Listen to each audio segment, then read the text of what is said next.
Good evening, good people. Welcome to the Brews at 10 on my left eye. I am your host Lefty, and you are all very welcome. How are you doing tonight? Let's see who we've got in the chat. We've got Harvey Tadman in. Hickey, great to see you again. Davinia Robbins. Andy Carter, Morbius. Great to see the room filling up nicely.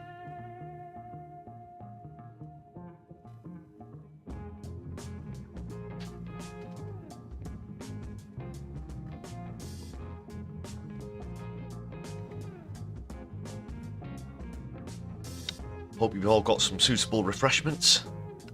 I've got my customary brew, Solidari-Tea, to everybody watching this evening.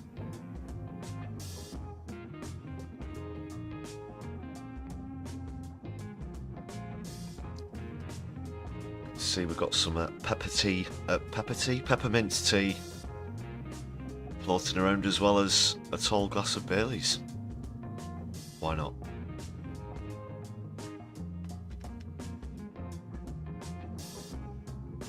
Whatever your beverage of choice, you're all very welcome here.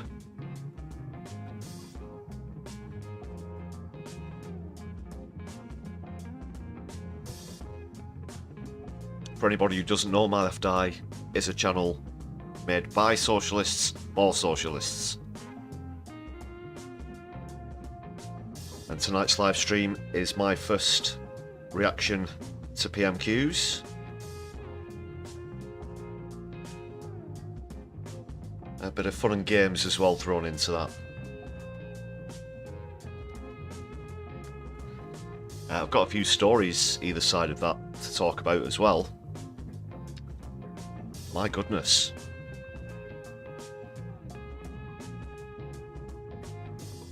Yeah, the situation in France. Michel Barnier lost a vote of no confidence earlier today.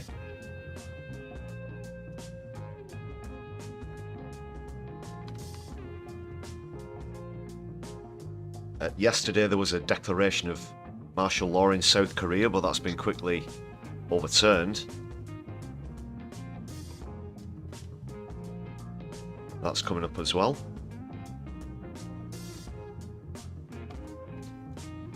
Okay, I'll just check I've got all the bookmarks that I need.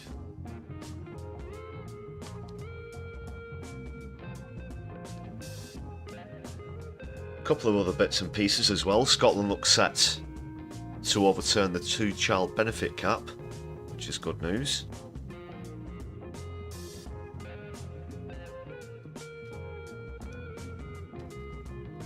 Thank you for throwing up the Palestine flags.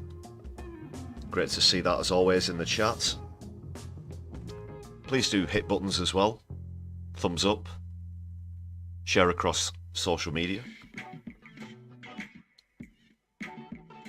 For anybody who's joining us who's not a regular viewer, if you just hit subscribe, you can join the chat 60 seconds later as well.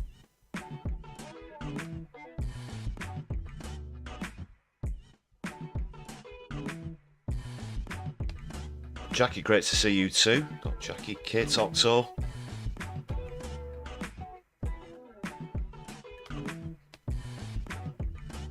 And a few other people on this wonderful roster of members. Thanks for your support, everybody.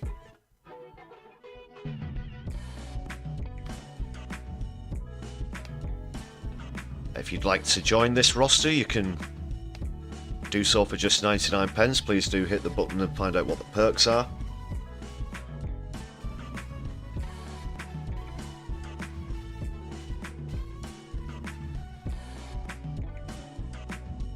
And it's been great to see people buying memberships for other viewers recently as well. Thanks a lot for that too. That might be a good idea, Octo, moving to Scotland and vote for independence.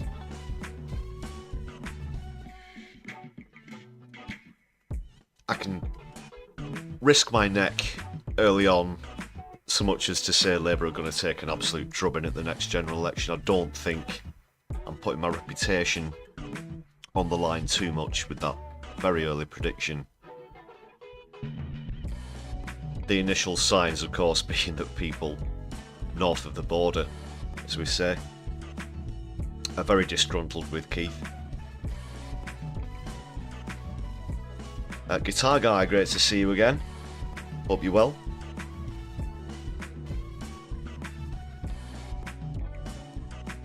Yeah, so we've got over Hump Day. I don't know if any or many of you have already seen PMQs or bits from it.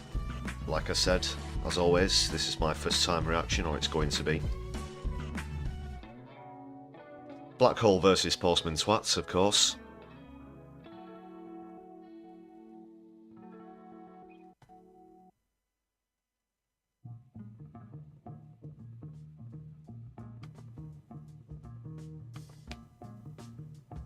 Let's just see what else is happening in the chats. Kit, you were in Scotland for 7 years. You think they'll have you back? Were you exiled? Were you exiled from the land? Tell us more.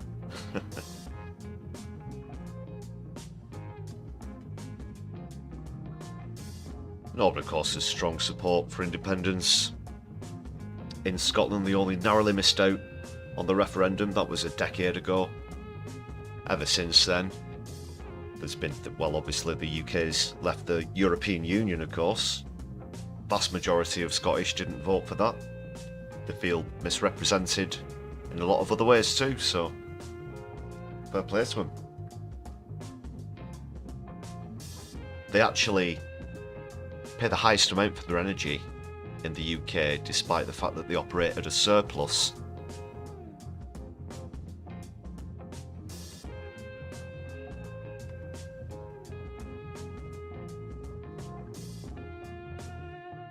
But I have visited Scotland many times, of course. Love the place. But it deserves more.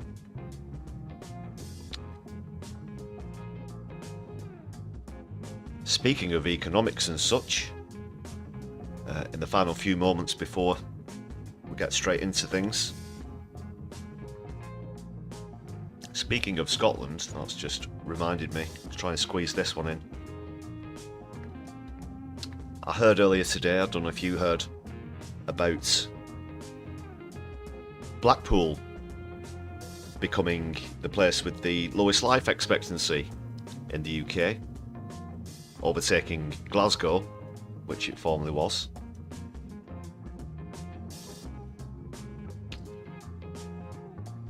Blackpool, that's here in the northwest of the UK.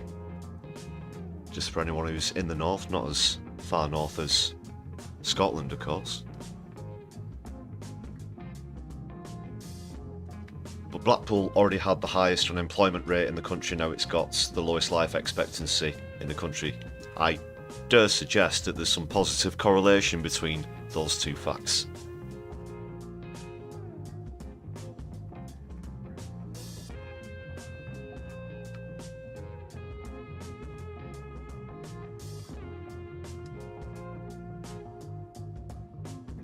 Floor Snake, great to see you here as well.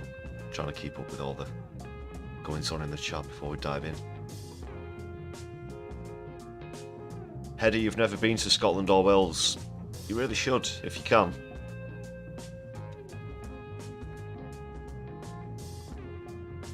Fantastic, particularly like Edinburgh, actually, but also more remote parts. They've got some absolutely stunning countryside. Whilst you're travelling up there, it's great to see. However you get up there.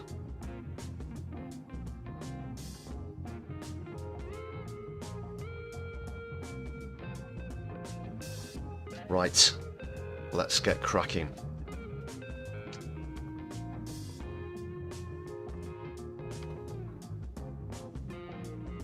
Skim over a couple of stories first. Just the day's main politics news, UK and worldwide. You'll be aware by now that Michel Barnier has been ousted in a vote of no confidence. I'll just throw you my 2 cents on that before we get into PMQs, which will of course be the main bulk of tonight's live stream. Let's turn the background music down a little. Hope the levels are okay though. Yes, so well, this is what centrism, neoliberalism gets you. It's only lasted 3 months. I'll just screen share that.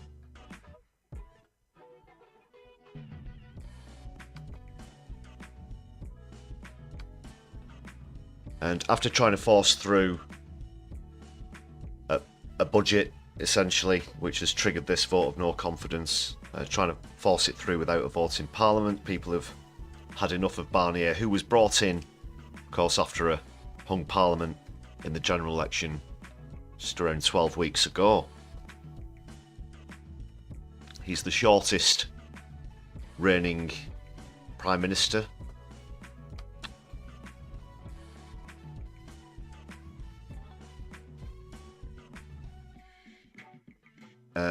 And France hasn't lost a leader in this fashion since 1962. Quite well, should we just have a quick look at the moment itself?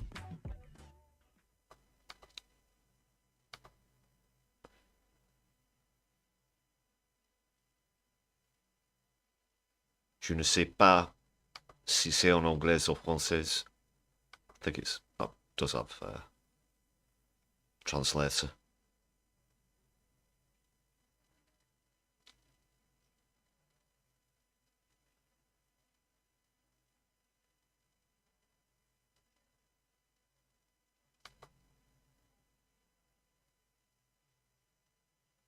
Minister must present the resignation of the government to the President. Just crank the audio a bit there. Works of the Assembly are adjourned. I think you got the main, you know, nucleus of it there. Wow, mon Dieu. But this is bound to happen. They had the election essentially because the so-called moderates, the centrists, who are actually right-leaning, pandered far too much to the right. And inevitably, unfortunately, you saw the rise of Marine Le Pen. And then in the last election, the general idea was to keep out the far right, left-leaning Socialist Party. Got the most votes, but there was a hung parliament, as I discussed the other day. And for some reason,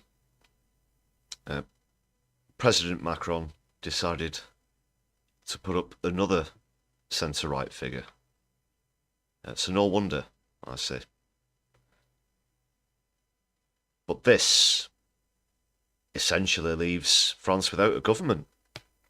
There could be, I mean, he's got to formally resign. He's expected to resign now, Barnier, who of course you'll be familiar with during the EU negotiations as well. But someone will have to be selected as a sort of interim leader, and it's very unlikely that that's going to happen shortly. That process could take weeks. Let's just take a look at this part of the article. If anything, the downfall of Michel Barnier, toppled in Parliament by a no-confidence motion, threatens to set a pattern for what lies ahead. If Barnier, a moderate of the centre-right with a reputation for courtesy and compromise, was unable to pass a budget, then who else can? The original cause of the crisis has not gone away, so this issue still lingers. Of course.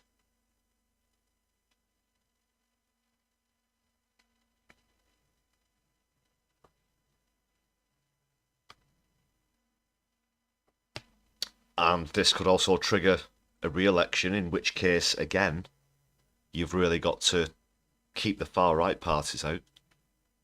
Hopefully this won't be good for people like Le Pen, who took quite a drubbing in the last French election. And this is the member of European Parliament for Le Pen's far-right National Rally Party. And he says his party doesn't want to take on prime ministerial responsibilities now it's vacant, and it had the interest of French citizens in mind when it voted in favour of ousting Michel Barnier. Well, of course, that's nonsensical.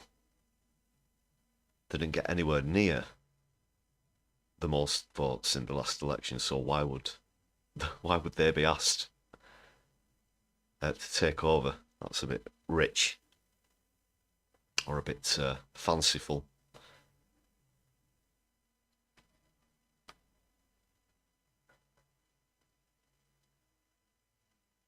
This is Mathilde Panot from the Socialist Left-Wing Party, the LFI.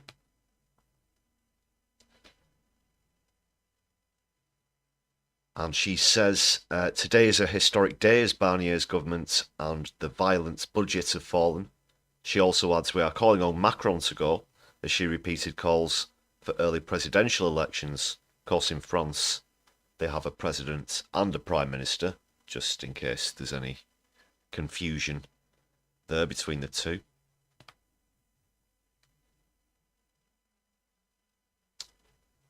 That's Le Pen, last seen on this channel, crying into her chips the day after the election. Boo's sodding who? Yeah, I won't go into too many details about the French political system. For anyone who's not familiar, I'll just skim over some of the points of this article.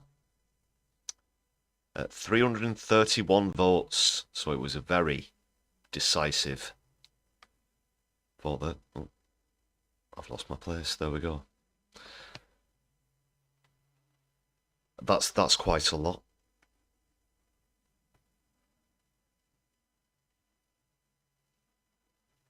Part of the conditions, though, were that you could not vote against it, you could only vote for it or abstain. It's an interesting caveat to proceedings. Would you call that really properly democratic? I'm not sure.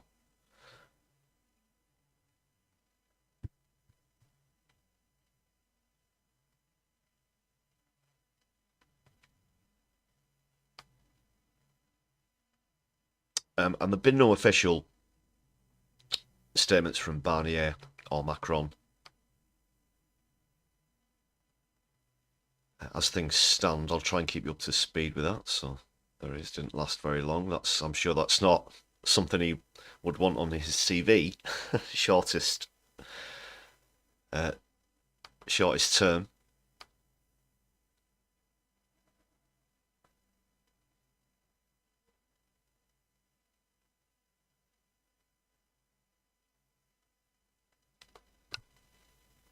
Oh, it does say there, sorry, Macron will address the nation tomorrow evening.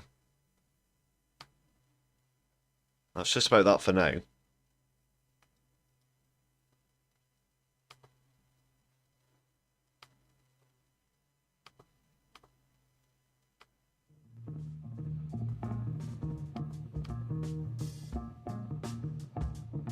We'll take a quick look at what's going on.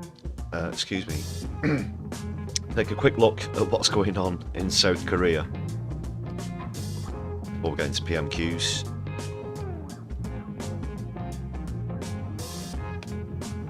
And a couple of other stories afterwards. Alright. This all happened very quickly.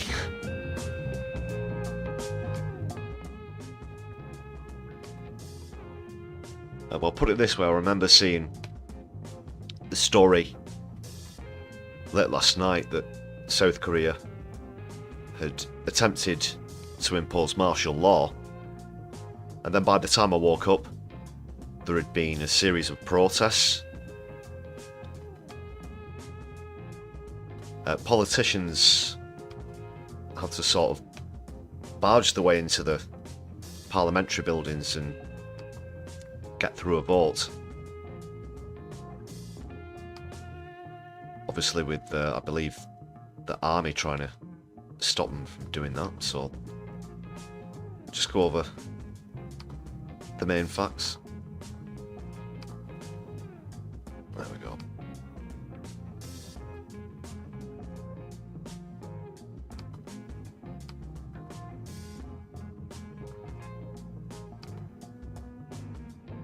Yeah, let's see what's happening.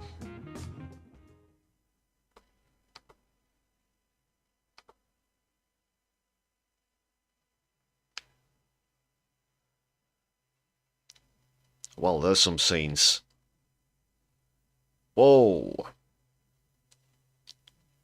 That tear gas?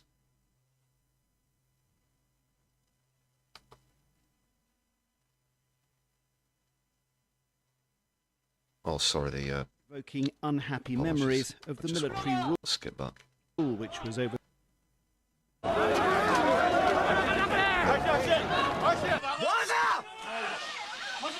The South Korean president is facing calls to stand down immediately or face impeachment after trying to introduce martial law. Within minutes, soldiers surrounded the Korean parliament, evoking unhappy memories of the military rule, which was overthrown back in the 1980s.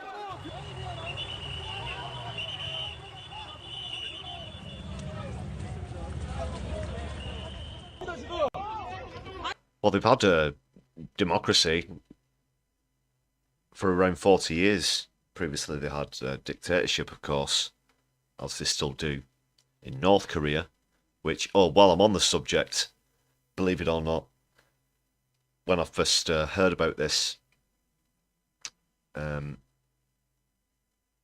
this protest and what the politicians had done earlier today, the news repeatedly described North Korea as a communist country, while even though they might sort of officially be a communist country, they are far from it. As we all know, real communism does not have hierarchy.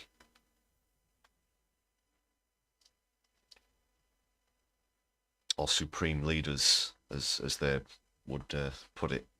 But that's another matter entirely. This is South Korea.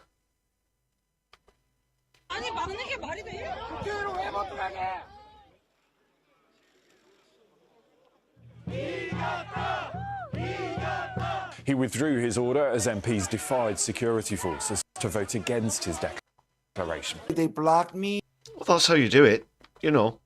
That's how you keep out authoritarianism. And I say this looks like a pretty good example of that. For the civilians as well as the politicians, they could have easily capitulated. But they didn't. They got out on the streets. I'm imagining probably putting themselves at great risk as well.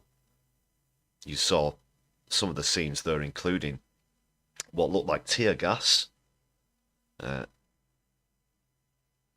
armed personnel trying to stop people getting into the parliamentary building.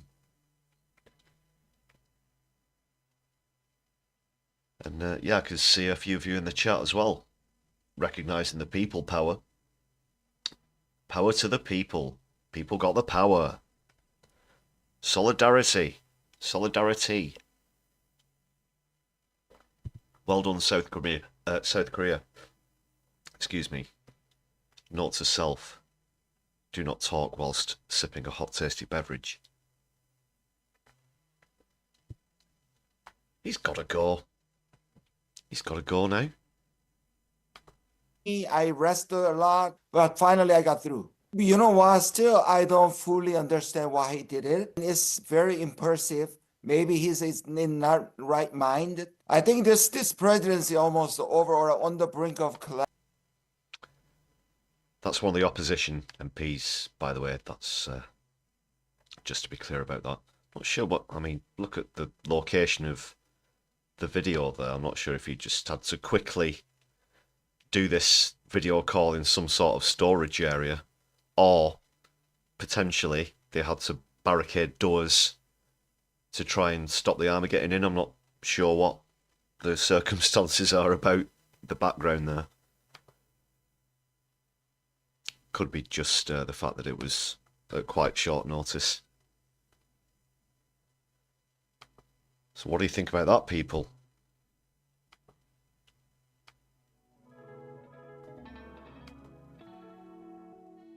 That's quite impressive. Let's just have a quick skim.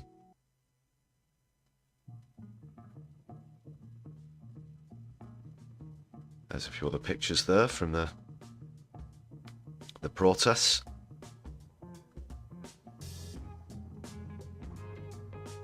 Apologies, don't speak Korean.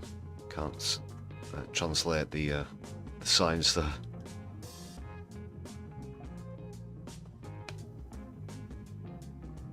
So it was all over in about 6 hours, like you can see there. President Yoon Suk-yeol declared martial law around 11 o'clock yesterday. Overnight, protesters gathered outside the compound after heavy police presence outside South Korea's national assemblies, but then the lawmakers filed into the National Assembly. Some of them had to break barricades to get to the voting chamber. Wow.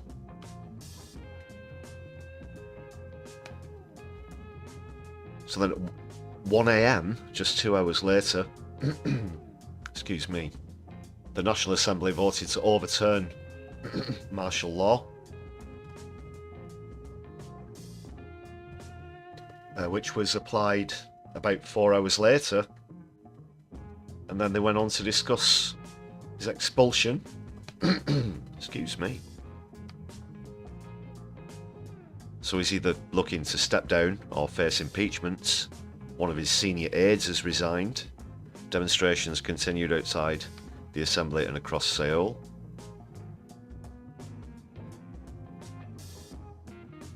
So he could be impeached. Does this sound familiar? Ring any bells? I'll be honest, as I was going through those points there, it did drum up memories of that insurrection in the States on the 6th of January, a few years back. Well, about 4 years ago, actually. Just under. That's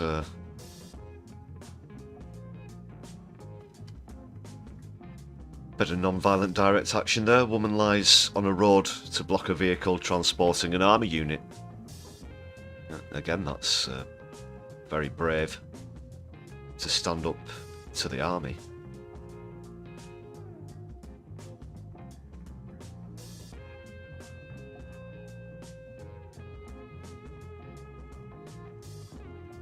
These are pictures of where lawmakers had to force their way in.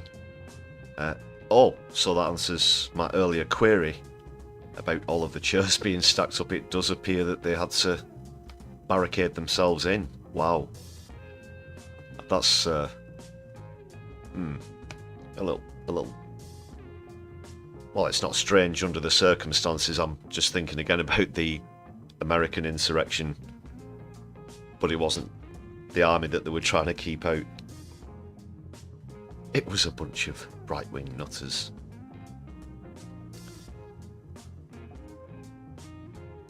Being riled up by a massive orange twat. But anyway, let's stick with matters in South Korea. Now, I'd say from that picture it probably looks around half-ish full.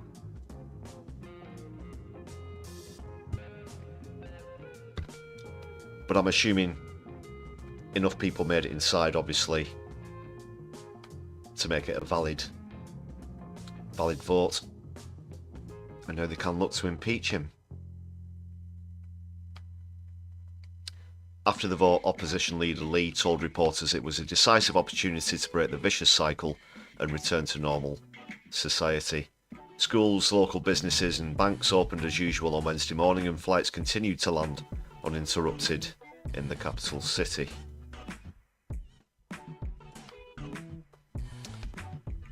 Public anger and the political fallout was not spent as the sun rose on Wednesday. Thousands gathered to call for Yoon's resignation. The president also faced impeachment proceedings.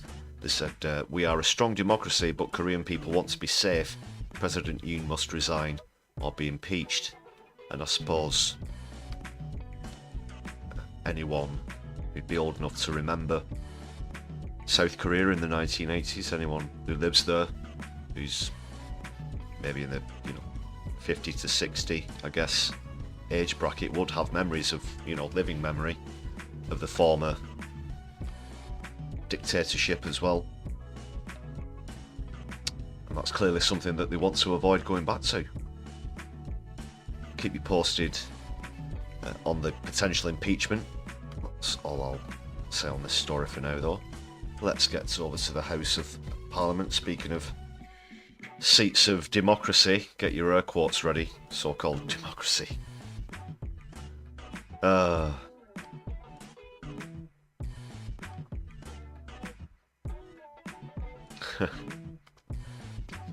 I'll just get this queued up.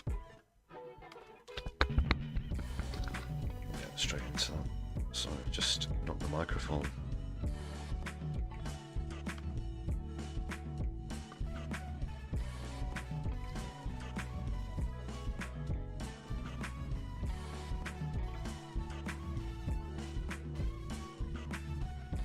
All in all, Father, nice to see you back again as well.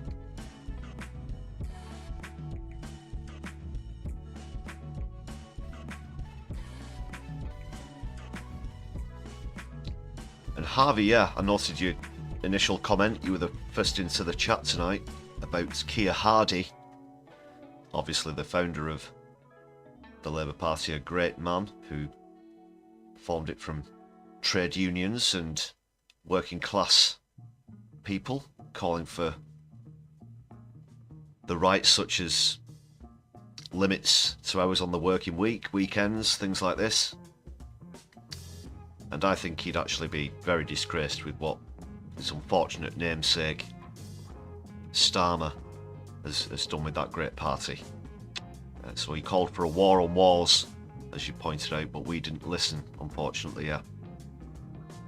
That's one of the things that really gets me, and we just had this here in the UK around this time of year with the emphasis on remembrance and that phrase, lest we forget. To a lot of people, it's about the individual people who put their lives on the line and sacrificed themselves to protect the country, but I think the actual true meaning of the message is lest we forget that we should not create circumstances that can put us in that position again. Most notably, to quell the rise of the far right, of fascism. And the remedy for that is, of course, socialism. And on that note, let's dive into PMQs. I'll quickly explain the rules just as I'm setting up here. The rules for the black hole versus deliver.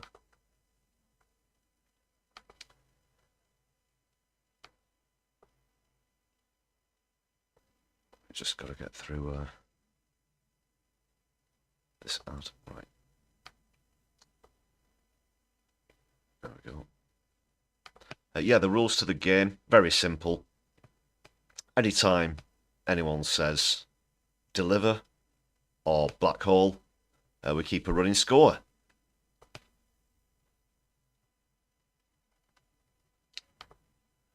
Oh, sorry, I've clicked on the wrong link. It's that one. Wonder why the seats were red. Clicked on a House of Lords session.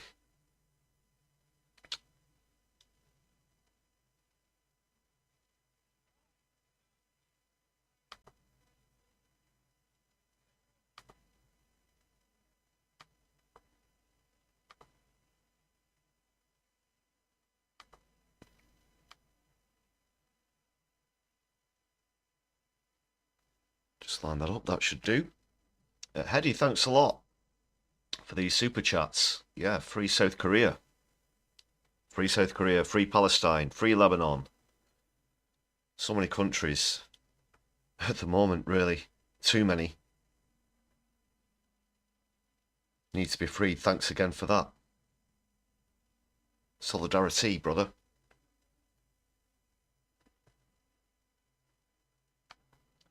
I'll swiftly bring up the scoreboard. So yeah, as you know, here, black hole. Oh, is that lined up properly? Just bear with 1 sec. Don't know why that was a bit askew. Black hole and deliver. We get a visit from Postman Twat. It was a 1-1 low-scoring draw. Yesterday we've seen a few close ties, a few routs in the last few sessions. We'll see what today brings. So, well, I've neglected to reset the scoreboard.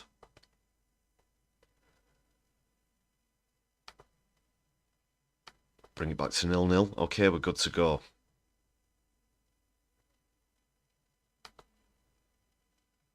Keep your ears out for deliver and black hole, just in case anything passes me by.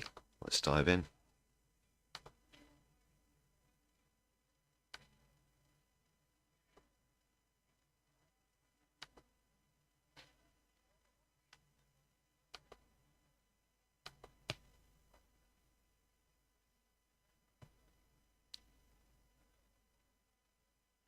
Start reading the room. Oh, he's Ian Room.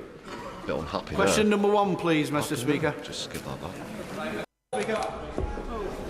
Order. What are these two members playing at? That is absolutely disgraceful for the member. We've started PMQs. Either come in early or at least wait. Please start reading the room. Ian Room. Question number 1, please, Mr. Speaker. Mr. Speaker, it's a pleasure to welcome His Highness the Emir of the State of Qatar to the UK. Why? And I look forward to discussions this afternoon on how we're strengthening our relationship and boosting trade and investment, including the announcement today of a £1 billion investment in our new clean energy partnership. Give over. Mr. Speaker, With Qatar? With Qatar? Really? There's only really one thing that Qatar do, Keith, and it's oil. So I don't think that welcoming them... I'm sorry I paused it so early. I can't believe this. Oh. What a contemptible fool this man really is. Are we really to believe that that is going to be part of any kind of clean energy plan, as you tried to describe it? I'm not buying that for 1 second. Absolutely not.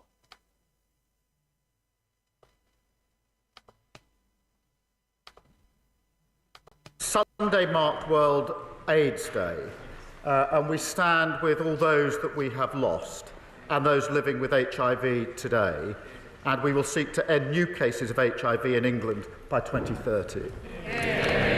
Mr. Speaker, can I also note that we're joined in the gallery today by Mandy Damari, mother of Emily, a British citizen still being held hostage in Gaza. I've met Mandy a number of times, and in my view, what she's going through is nothing short of torture. Mr. Speaker, this morning I had meetings with ministerial colleagues and others, in addition to my duties. I doubt that the fact that he just spoke at the LFI meeting and that is, it's not a coincidence, is it? The Prime Minister has just made. North Devon District Hospital is the most remotest hospital in mainland England. Its intensive care unit has only 6 beds, and it's almost 50 years old, and it serves a population of 165,000 people. Can the Prime Minister assure my constituents that their hospital will receive the urgent funding that it's needed to under the new hospital programme, so that they will not face over a 2-hour drive to the nearest trauma unit? Mr. Speaker, the new hospital 2 programme hours? that we inherited was 2 hours? of Wow. the failures of the Don't previous government. get into an accident if you live Making there. Promises with no plan to deliver on them. We are committed Deliver. to delivery, including the double North deliver. Devon Hospital. We're reviewing the programme to place it on a sustainable footing, and the Health Secretary will set out further details of the new delivery soon. A And in the triple. meantime, we continue to support trusts to develop their schemes. Thank you. Olivia Bailey. Mr. Speaker, can I welcome the swift and decisive action this government is taking to secure our borders after the party opposite Very rapid lost control. After the party opposite lost control, Mr. At the Speaker. traps early. And in particular, can I welcome the world-first deal struck with Iraq last week to tackle smuggling gangs? Does the Prime Minister agree with me that international cooperation, shared intelligence and joint law enforcement is the best way to end the vile smuggling trade? I thank my honourable friend. She's a superb champion for her constituents. And she's absolutely right. The previous government... And can I join in doing the lazy technique of trying to attack migrants as the bulk of the problems that we face in this country? Cretins. And we're introducing counter-terrorist style powers. And my friend is right that our new international coordination, including the landmark Iraqi agreement. And the hard graft is already beginning to pay off because 9,400 people who've no right to be here have been returned. That's a 30% increase. Also trying to make the false association between migration and terrorism. That's straight out the Tory playbook. That's what he's reading from. Mr. Speaker, if I may, I would like to pay tribute to Mandy Damari and her family for the strength that they have shown. And we on this side of the House, and I'm sure the whole House, continue to seek the speedy release of Emily Damari and the other hostages. Mr. Speaker, the Prime Minister talks about immigration. I think it's probably a good time to remind him that he was the one writing letters asking us not to deport foreign criminals. We know they could have been released long ago, but Netanyahu didn't want that and had his staff forge documents. We know that. Why don't you acknowledge that? The question today At least is what stop the insulting our intelligence. MPs, including, I believe, the Health Secretary yesterday. The Prime Minister knowingly appointed a convicted fraudster to be his Transport Secretary. What was he thinking? Mr. Speaker, the previous Transport Secretary was right when further information came forward to resign. What a marked contrast to behaviour in the last 14 years. You're both the same. You're both at it. Record levels of immigration under the previous government. Nearly 1 million. And she was the cheerleader. She was the one urging on. Having your weekly argument over which piling steam of turd smells the worst. Previous Home Secretary for the work that was done. She championed it. She advocated it. Record numbers of immigration. Mr. Speaker, he's obfuscating, but I'm going to keep him on the topic. He owes the House an explanation. He said that the former Transport Secretary was only asked to resign after further information came to light. What was that further information? How many Tories had to resign over equally bad or worse things? Are we going to go to Tractor Town, for example? And far worse things than that. Whilst she's obsessing with the Westminster issues, we're getting on with fixing the mess, fixing the foundations, that £22 billion black hole, our prisons bursting, Mr. Speaker, as we found out last week, nearly 1 million net migration. Release the sausages, yeah, in the chat. Nice one. Mr. Speaker, I'm not asking about migration. I'm asking about the former Transport Secretary. He... Well, you kind of did both, to be honest. He never answers any questions. He never answers any questions. And it looks like he didn't ask his Transport Secretary any questions either. The truth is, he appointed a person convicted of fraud to the Cabinet. Oh, we had the a black first hole. thing she did was bung hundreds of millions of pounds in pay rises to her trade union friends. Wasn't this a fraud on the British people? No, Mr. Speaker, she says she's not talking about immigration. I'm not surprised. And I advise her and all of them not to talk about the economy or immigration for another 5 years. Mr. Speaker, he can try and change the topic as much as he likes, but the public are watching. He owes them an explanation. The country needs conviction politicians, not politicians with convictions. Now on to an even bigger fraud. I'm watching as well, and I'm watching two absolutely abysmal political parties just to keep, finger pointing about who's the bigger frauds. You're all frauds. They are coming back for more. In his manifesto, he committed to making Britain the fastest growing economy in the G7. Does he stand by his own pledge? Mr. Speaker, I gently remind her that two of her predecessors had convictions for breaking the COVID rules. You're all criminals. I'd also invite her to look at the OECD report of this morning, which has upgraded growth for next year and the year Have you looked at the ICC arrest warrants as well, Keith? A good look at those. In Europe in the next 2 years. She should welcome that. Complicity? Much? Mr. Speaker, I saw the OECD report, and what it said was that they will be coming back for more taxes. And I think the whole House would have heard him fail to repeat his own pledge. He can't even repeat the pledges that he made just a few weeks ago. We are here to stop him from damaging the economy, and that is why we are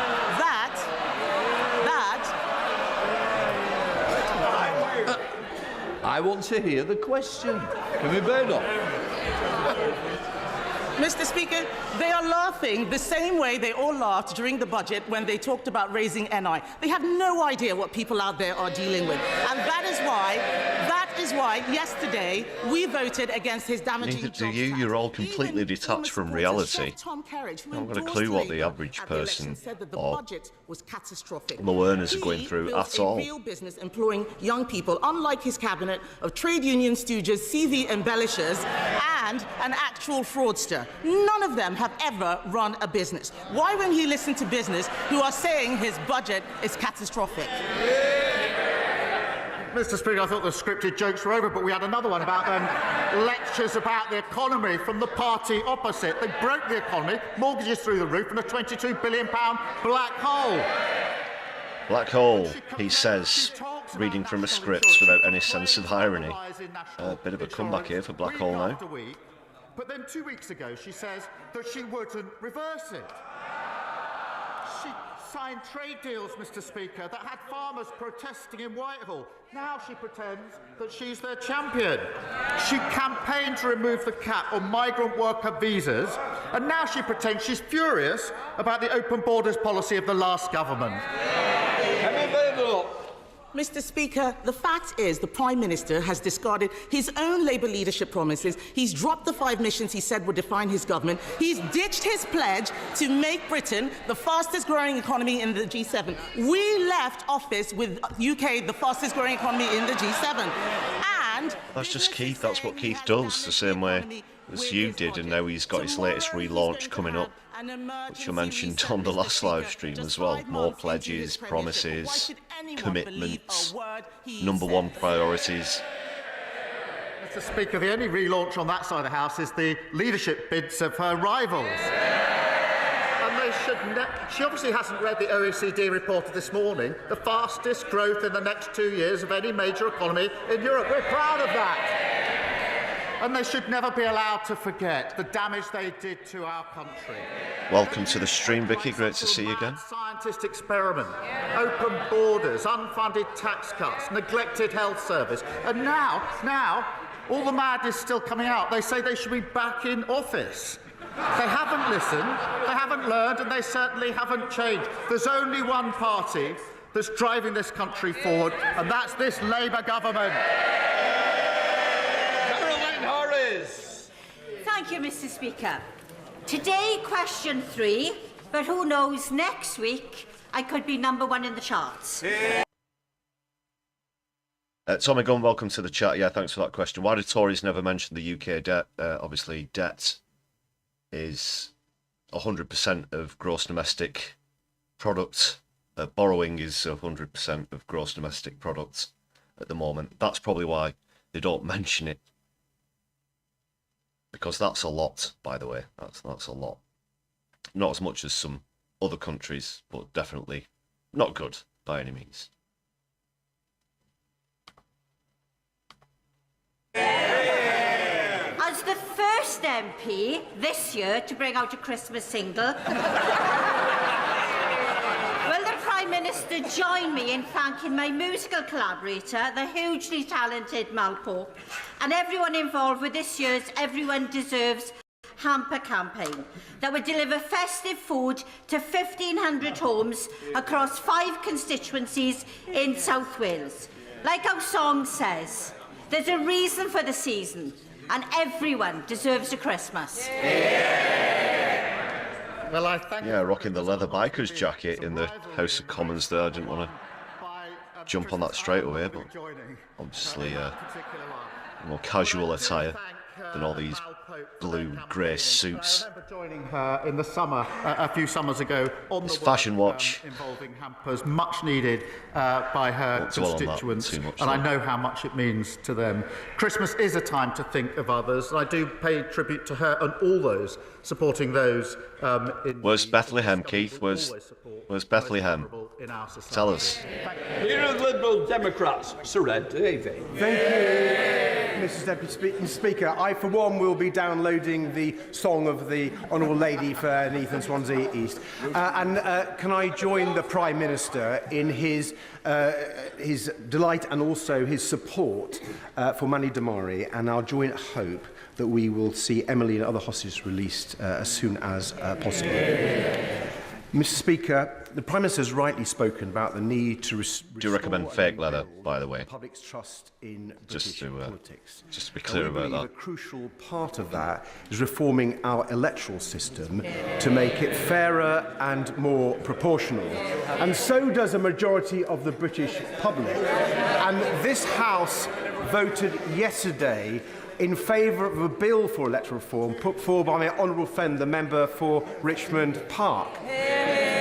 So will the Prime Minister find government time, make it available, so we can consider this bill on electoral reform and restore the public's trust in our politics? Can I thank him for referencing... We need PR. That's what we need, obviously. We all remember her, and I say the awful torture that her mother is going through, and that's the case for all of the other hostages. It's hard to imagine what it must be like for anybody with friends and family who are still being held hostage after all this time. Look, proportional representation is not our policy. We won't be making time for it. And I just gently say to him, he didn't do too badly under the system as it is. Well, God, you're crap. Absolute crap. And it's that system that allows neoliberal shills like you to get into power. More than 3 million people have been stuck on NHS waiting lists. Didn't get a popular vote by, any means when you look at turnout, things like that. Conservative government, and it needs to be fixed. But does the Prime Minister accept that we'll only get waiting lists down and keep them down if it's easier for everyone to see a GP when they need it? So when he publishes his milestones tomorrow, will he include a guarantee with a timetable so people will be able to see a GP within at least 7 days or 24 hours if it's urgent? Well, he's right to draw attention to the record of last government on the NHS, record waiting lists and record low confidence in the NHS. So in addition to the economy and immigration, they better not be talking about that for the next 5 years either. We will be driving this down. We've already begun that work to make sure we get those waiting lists down. And yes, of course, that does also include making sure there's better access to GPs and other measures that need to be taken. But that's a central driving mission of this government. Thank you. Thank you, Mr. Speaker. Given that a significant Johnson as number Vivian of from The Young Ones, members that's in this quite an place enduring are, image. regardless of class, women of a certain age, would the prefer Prime Ed Minister Edmondson, agree definitely. with me that when a woman of a certain age, or indeed any woman of any age from any background, says they have experienced sexual harassment or inappropriate behaviour, they should be listened to, supported and the perpetrator dealt with? I certainly agree with that, and I think everybody across the House would. She's right, because, Mr. Speaker, one of the greatest barriers that women face when coming forward and reporting unacceptable behaviour in the workplace is having confidence that they will be taken seriously, and that requires all of us to put in place mechanisms and arrangements to make that possible. Everybody should be treated with dignity and respect, and I'm proud of the fact that the Employment Rights Bill that we're passing the Greg Wallace celebrity chef. He's probably a bit of a misogynist dickhead. Mr. Speaker, Friday the 13th is a date associated with bad things happening. Next Friday, the European Union's General Product Safety Regulations will apply in Northern Ireland, creating more costs and bureaucracy for English, Scottish and Welsh companies who want to do business in Northern Ireland and Northern Ireland consumers buying from them. Many businesses have already stopped supplying Northern Ireland. Haulage companies are unsure what is required of them. Online sales platforms are divided on the advice that they give. Mr. Speaker, a previous Prime Minister promised Northern Ireland businesses that if they were asked to complete additional paperwork, they should phone the Prime Minister and he would direct them to throw the form in the bin. What direct, tangible advice can the Prime Minister give to those businesses who want to continue supplying Northern Ireland? Well, I thank him for that question. It is a serious issue, and the government is working closely with businesses to ensure that they are ready for the changes that he has identified, and we published more guidance, as he knows, yesterday to support them further. We will be keeping a close eye on the issue to help businesses trade freely across the whole of the United Kingdom. Thank you. Well, I've got my left eye on you, Keith. Thank you, Mr. Speaker. In Stoke-on-Trent and Kidsgrove, we are proud of our beautiful historic buildings. However, many lay dormant and blight our proud towns. Can the Prime Minister please outline what steps this government is taking to bring historic buildings back into use, and will he make time to visit my constituency? Of course, Wallace's response as well was equally contemptible. Well, I thank him for raising this issue and certainly consider his kind invitation. Mr. Speaker, we will invest in heritage buildings, restoring pride, ensuring they serve the needs of local communities. The national welcome to the stream, Ian McKenna. Nice to see you back again. Solidari-Tea. Historic England is also funding emergency repairs at the iconic Wedgwood Institute and supporting Reform Heritage, whose office I think is based in my honourable friend's constituency, to employ staff dedicated to delivering heritage projects. Speaker, today is the Scottish budget, and inside it you will find provisions to reinstate the winter fuel payment to all of Scottish pensioners. Yes. Something that he, of course, famously took away from nearly all of the UK pensioners, supported by Scottish Labour members of Parliament. But apparently, Scottish Labour are now in favour of winter fuel payments. So what's his advice to Labour MSPs? Is it to vote for the budget to ensure that Scottish pensioners get that single fuel payment, or is it to stick with his view and vote that budget down? My advice to my team is to ensure the SNP are absolutely clear. We have given them the biggest settlement to Scotland this year under our budget. They now have the powers, they have the resources, they've got no more excuses for the failure to deliver. Well, there's a deliver, but they're going to tell you to do one where the two-child benefit cap's concerned. And the winter fuel payments. Scheme is welcome. Take that, Keith. But as victims die every week, there is concern about the pace of payments and the fact that rules are being changed behind closed doors in Whitehall without explanation. 5-2 now. Contradicting some of the recommendations of Sir Brian Langstaff.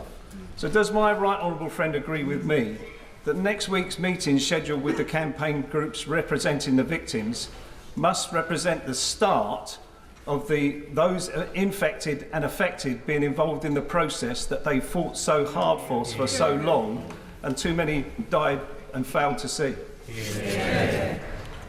Mr. Speaker, we are committed to acting on the findings of the infected blood inquiry and ensuring swift resolution and compensating in full. And that's why we announced £11.8 billion to compensate those who waited far too long for justice, and I'll happily make sure that he gets a meeting with the paymaster. 11.8 billion, that's over half a black hole's worth, Keith. I'm not saying that obviously this issues shouldn't be addressed. Are emailing me with one word, and that word is frightened. Just at least Susan, make the numbers make who has sense. pulmonary fibrosis, wrote, "During Especially winter, given I money rarely for go warfare out is concerned as it is as well too as cold some for other my matter. lungs. I need to keep warm and I need to keep my heating on. The winter." This is Shocker Adam, who of course defeated Jonathan Ashworth, outgoing Labour MP, in the general election. And of course, it's very preferable to see him speaking here rather than Jonathan Ashworth, that's for sure.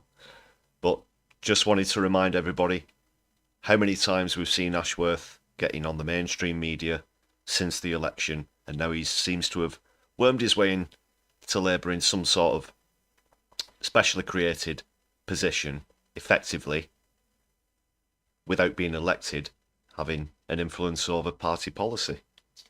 But this is Shocker Adam, the independent from Leicester South. But we've certainly not seen him on mainstream media as many times as we've seen Jonathan Ashworth, and that's very telling, isn't it?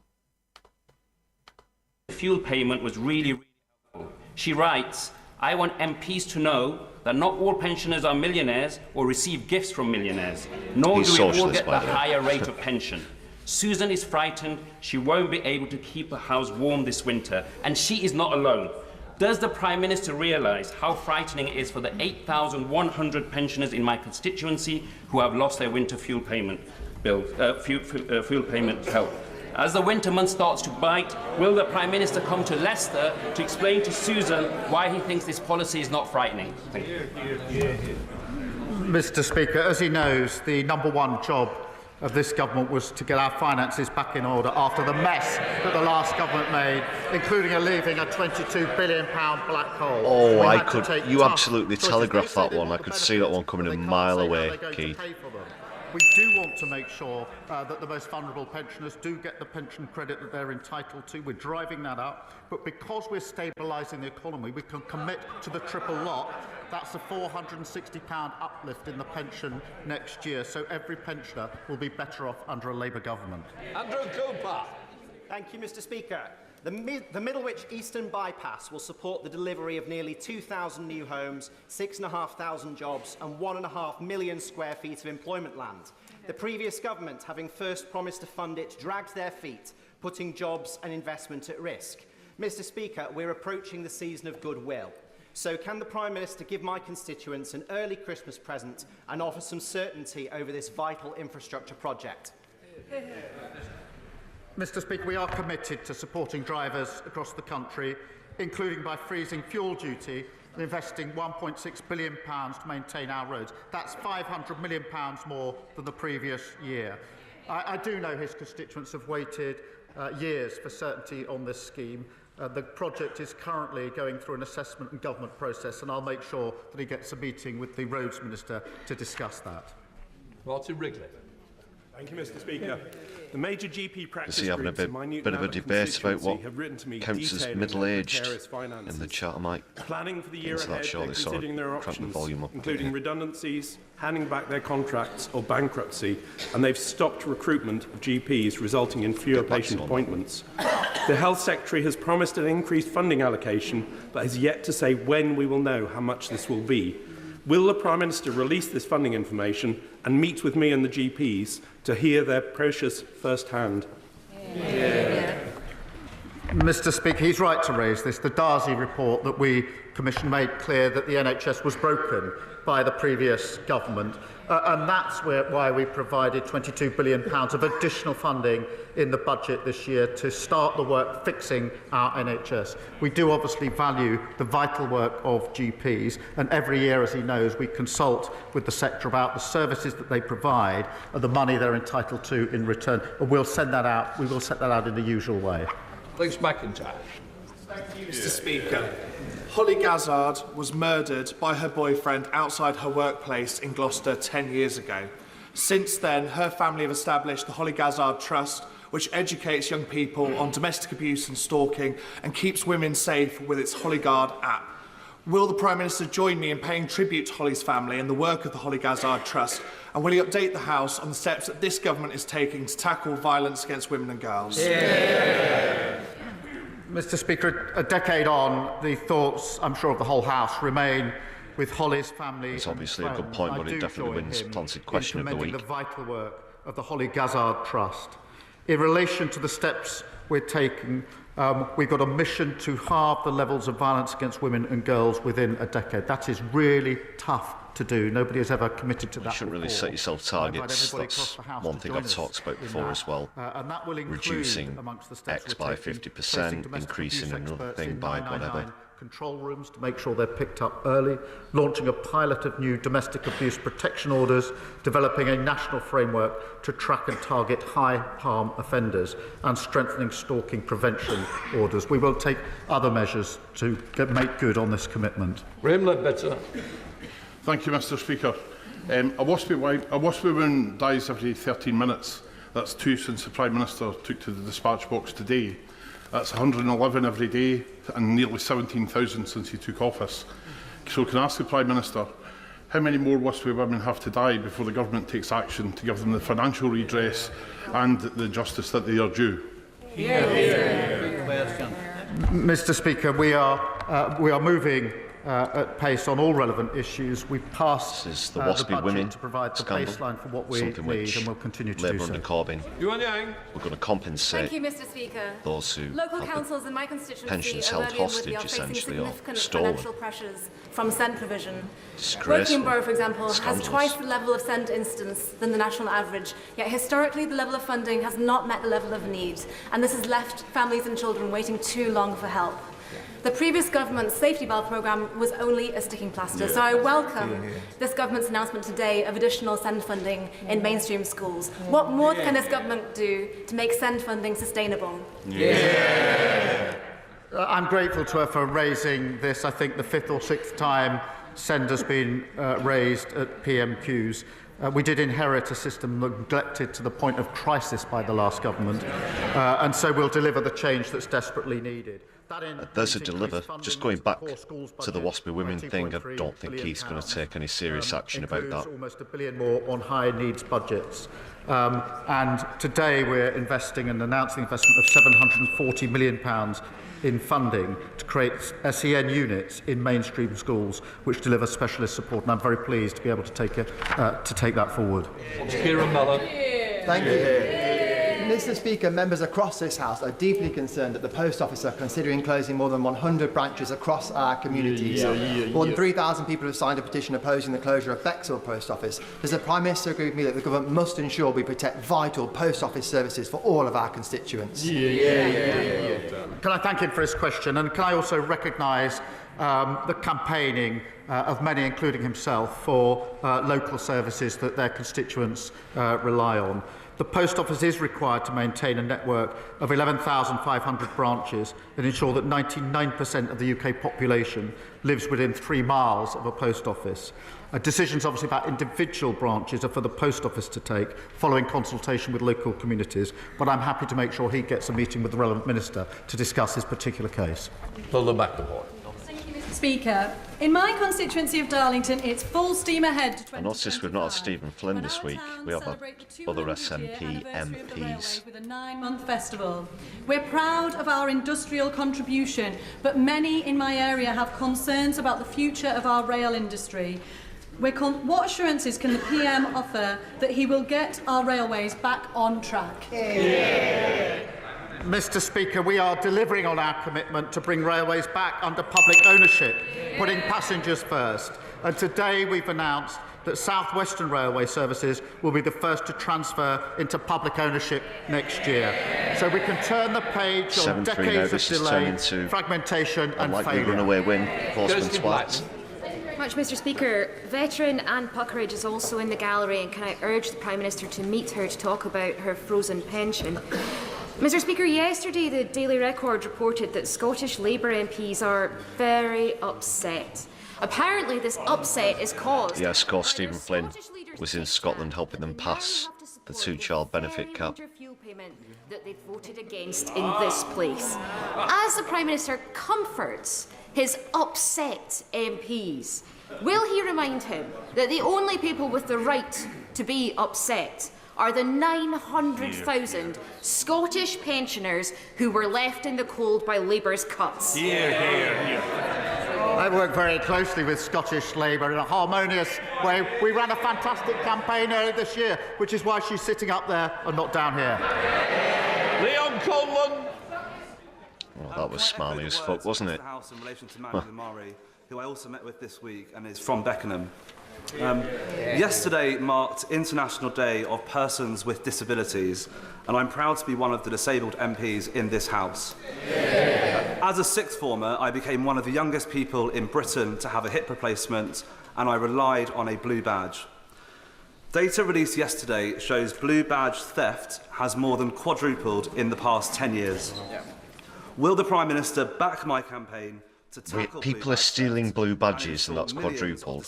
Wow. Work, socialise and live an independent life. It's pretty low.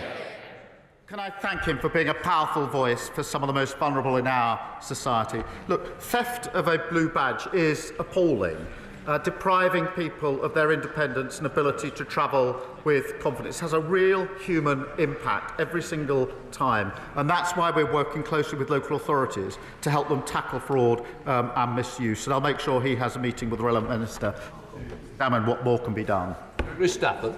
Thank you, Mr. Speaker. Following on from the question from the member for Aberdeen North, in the gallery today is Anne Puckridge, who is a World War II veteran and an intense campaigner. She's flown over 5,000 miles from Canada to meet the Prime Minister World War II veteran, to discuss goodness. the frozen pensions, a policy denying her and 500,000 Brits who live abroad a frozen pension. I'm sure Anne won't mind me saying that she will be 100 years old. I was just thinking she must be about 100 years old. Would the Prime Minister reconsider his decision, give Anne the best birthday present ever, and meet with her to discuss this issue? Well, I'm grateful to him for raising this issue. Tell her about how you're supporting fascism in the Middle East, Keith. Have a nice chat about that. Continuation of the position under the last government. Richard Baker. Thank you, Mr. Speaker. Does the Prime Minister share my concern at the report by Audit Scotland, finding the Scottish Government has no clear plan for the NHS in Scotland?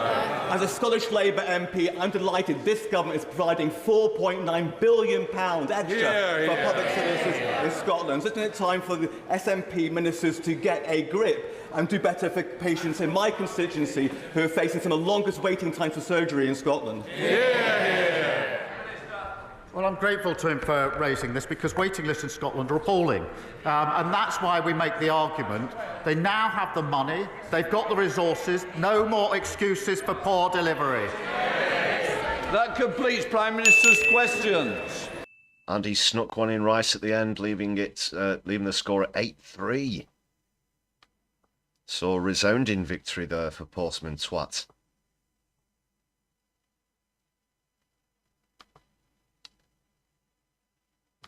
(8-3). That's a absolute drubbing.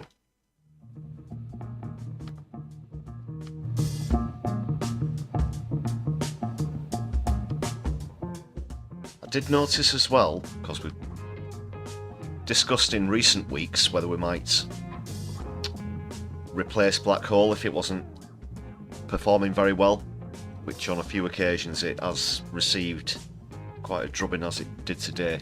But I can't remember hearing Fixing the Foundations too many times, which was proposed as a potential replacement. So I think just for now.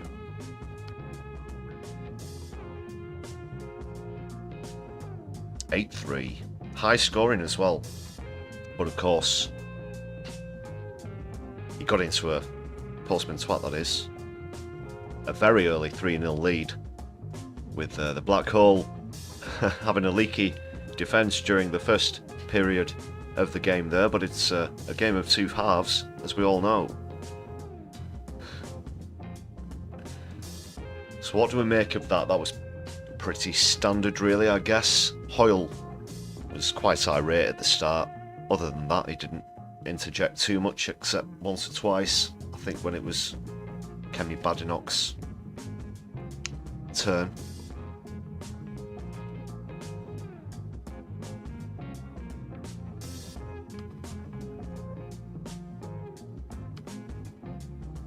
Let me know what you thought about that in the chat.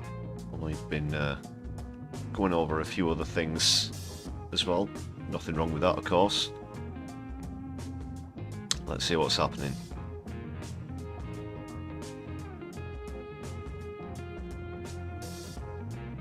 Talking. Yeah, Black Hole did get slaughtered. The postman is happy.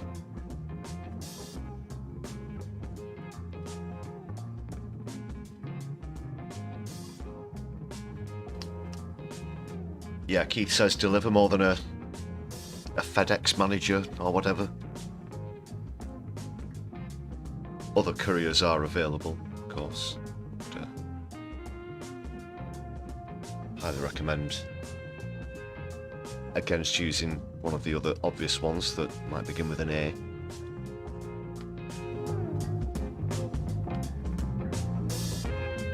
Still a couple of stories to get through, of course, on the Brews at 10. Just before I do, I will just do a very quick bit of shilling.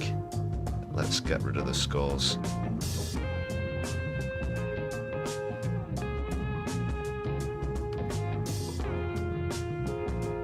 As I remind you all to make sure you've hit the thumbs up button, please, brothers and sisters, ladies and gentlemen, on the chat, and feel free to share across social media platforms.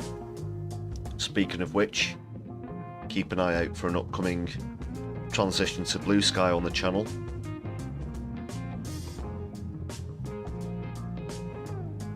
If you're watching back on a replay, please add a comment. Try and get back to as many of those as possible. Thanks for all the comments that we've had on recent videos and stuff lately.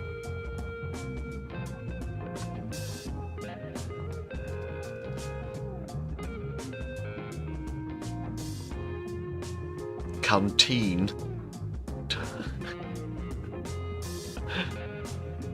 Oh.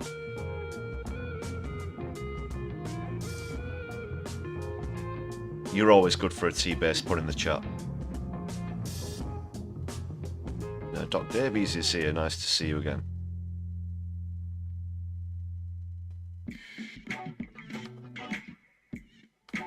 Where we're going to go next? Just a couple more bits to get through. I've already mentioned, I was going to go on to talk about the Scottish budget. I spoke a bit about that during PMQ, so I'll skip over that. Obviously, the main take from that is the good news that they're going to overturn things like winter fuel payments and the 2-child benefit cap, of course. So, for the sake of brevity, we won't get into that article. Just one of the stories to get through, a breaking story that happened earlier today, and this is quite something. The CEO of a healthcare insurance firm in the United States, in New York specifically, was assassinated in the street, and the lone perpetrator now appears to be at large. There's a huge manhunt taking place in New York, and I believe a $10,000 reward has been issued also for information. So let's see what's happening. Oh.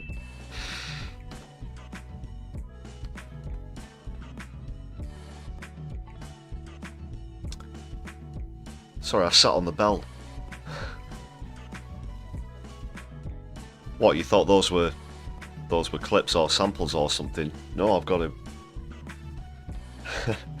got a host of props here. I'm joking.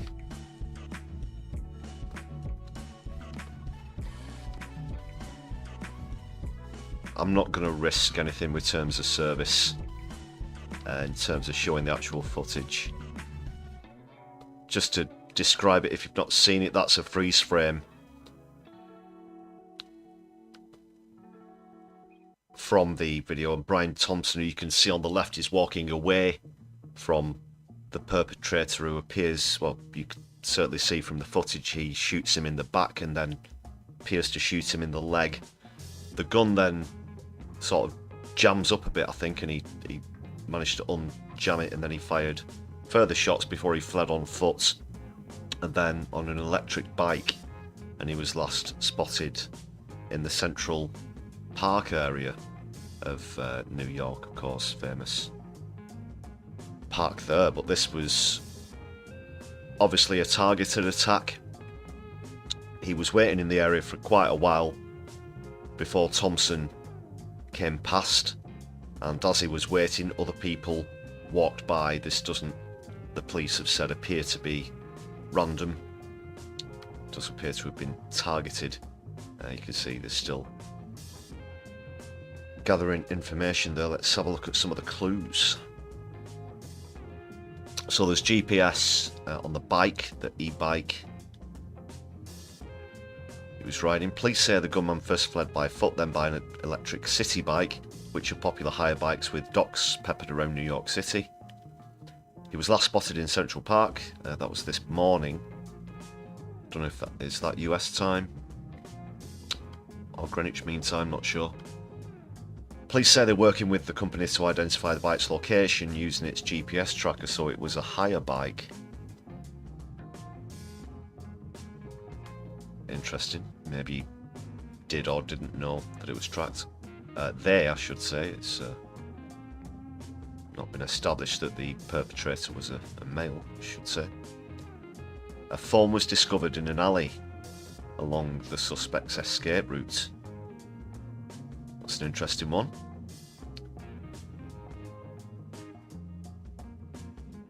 Then it just loosely describes the clothes he was wearing. A photo taken at a nearby Starbucks could show enough of the suspect for police to use facial recognition software. It does look like they've managed to trace him. Them, I should say. Although is that the picture in question? Does appear to be a male. But we won't jump to conclusions.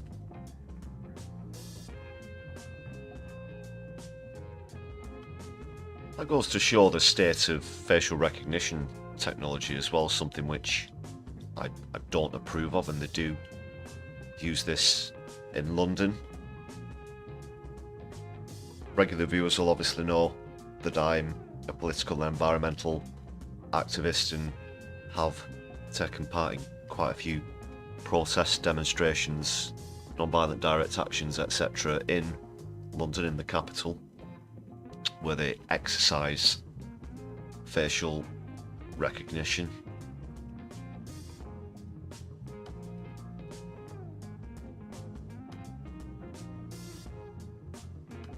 And if you've not seen the clip, I've seen it a few times, the perpetrator does look very cool and calm.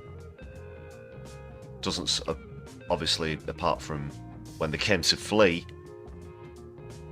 casually took aim, fired, didn't appear to panic when the gun jammed, and casually walked up to Thompson as he was on the ground and fired more shots. He was declared dead a short time later, of course, pronounced dead, I should say.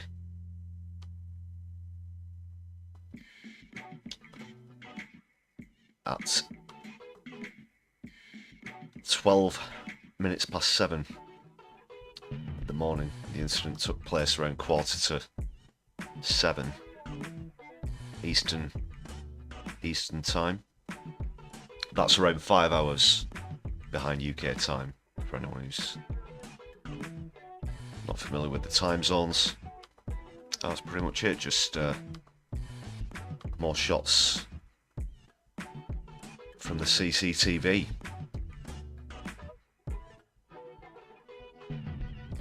Now, this could be a politically motivated thing. We can't jump to any conclusions. It's obviously significant that he is the CEO of a healthcare firm, an insurance firm. They obviously have that as their basis as a system in the States, something that we in the UK are really hoping that West Streeting doesn't want to guide us towards, unfortunately. It does look like that's what's going to be happening from the UK's perspective, at least.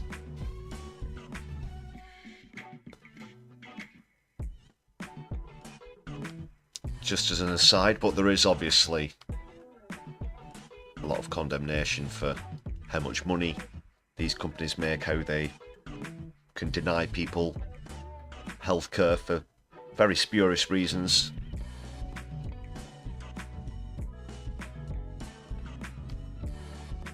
But we'll have to wait and see if the perpetrators apprehended.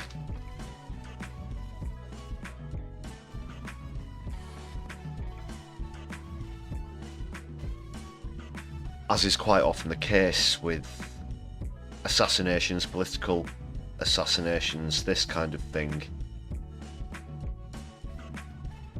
the perpetrator is often killed at the scene, or when the police do track them down, you can find in a lot of cases that there's an exchange of fire and such, and so you don't actually, in a lot of cases, get to hear the motivations behind the attacks from the perpetrators. But we'll have to see what happens with this one, if he can be tracked down, apprehended. Who knows what they might say, what they might not say. It's a breaking story. I don't want to jump to any kind of conclusions, like I said. Just a few things I'm bearing in mind.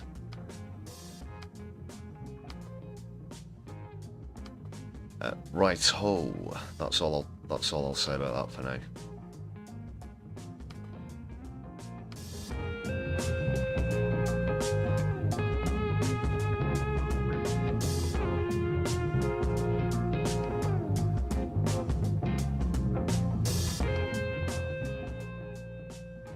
I don't have an outgoing comedy clip this evening, unfortunately. You might have noticed at the top of the show I didn't have one either. Apologies for that. I'll try and do a bit of rooting around and bring you one on the next stream, of course. I'll be bringing things to a conclusion, excuse me, in just a moment. Please do hang around though. I'll check out who we can redirect towards and do a bit of a raid. As I do that, I'll customarily, of course, give another shout out to all the members on the channel.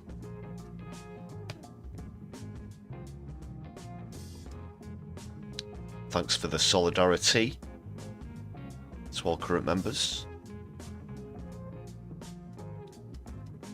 Shout out once again to everybody who's gifted memberships recently.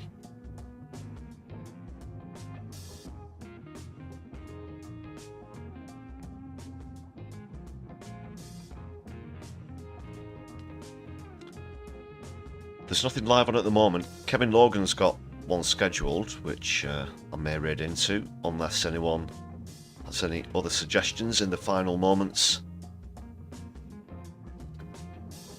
before we say our goodbyes for the evening.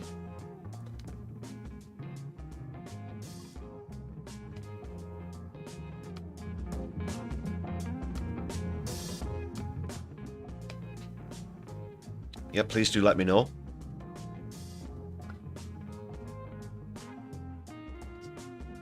And just one final time, if you want to join people on that list of incredible people in Solidari-Tea, a membership's just 99p on the channel.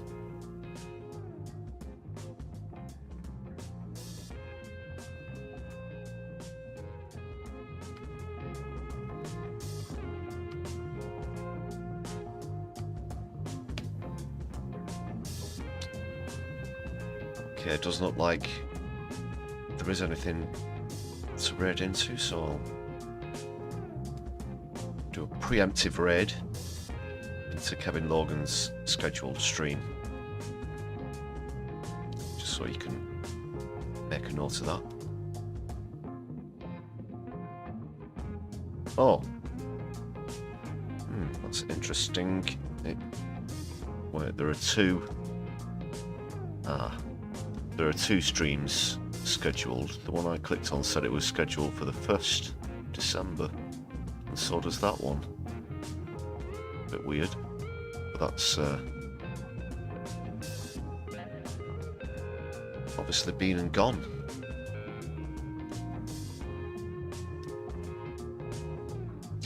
Oh well, I'll read it nonetheless.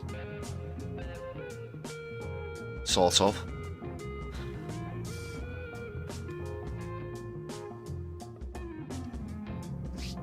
Yeah, and please do stick around later in the week for other live streams and content. You've all been lovely this evening. I've been your host, Lefty. Until we see each other again, take care, people. My left, I'll be seeing you soon. Good night.